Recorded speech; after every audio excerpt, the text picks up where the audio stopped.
Hi guys welcome to Shaina creatives. ఈ రోజైతే day 1 of creativity. ఈ డే 1 ఆఫ్ క్రియేటివిటీలో నా దగ్గర ఉన్న ఈ పాత క్లిప్పులతో అయితే నేనైతే కొత్తగా ఏమైనా ట్రై చేద్దామని ట్రై చేస్తున్నాను.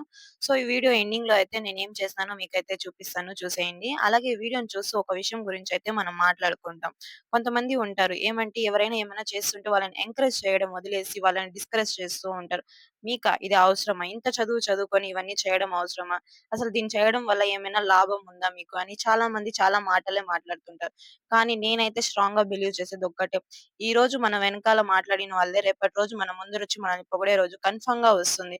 సో, ఇది ఎందుకు చెప్తున్నానంటే నాకు తెలిసిన ఒక యూట్యూబర్ గురించయితే ఇక్కడ ఈ వీడియోలో అయితే చెప్తాను చూడండి. మీరు కూడా చాలా మంది చూసుంటారు. అతను కొత్త కొత్తగా క్రియేటివిటీగా డ్రెసెస్ అయితే ఐడియా చేస్తా ఉంటాడు. అంటే ఫిషెస్‌తో, ఇంకా కవర్స్‌తో ఇలా చాలానే వీడియోస్ చేస్తూనే ఉంటాడు. అతని గురించి నేను ఒక ఇంటర్వ్యూలో అయితే చూసాను. అతను ఇలా వీడియోస్ చేయడం వల్ల అతని సొంత అన్ననే తనతో మాట్లాడలేదంట. సో, ఈ బాధతో సొంత అన్ననే మాట్లాడకుండా వెళ్ళిపోవడం, ఇలాంటివన్నీ గమనించి కానీ అతను ఏ రోజు గూడా వీడియోస్ అది చేయడం ఆపలేదంట. సో, ఒకరోజు అతని సక్సెస్‌ని చూసి అందరూ మెచ్చుకోవడం, తన సొంతంగా తన సొంత డబ్బులతో ఒక పెద్ద ఇల్లునే కట్టుకున్నాడు. ఆ యూట్యూబర్ ఎవరో మీకు తెలిస్తే గూడా కామెంట్ చేయండి. సో, దీన్ని బట్టి నేనేం చెప్తానంటే మనకేం చేయాలనిపిస్తుందో అది చేస్తూ వెళ్ళండి.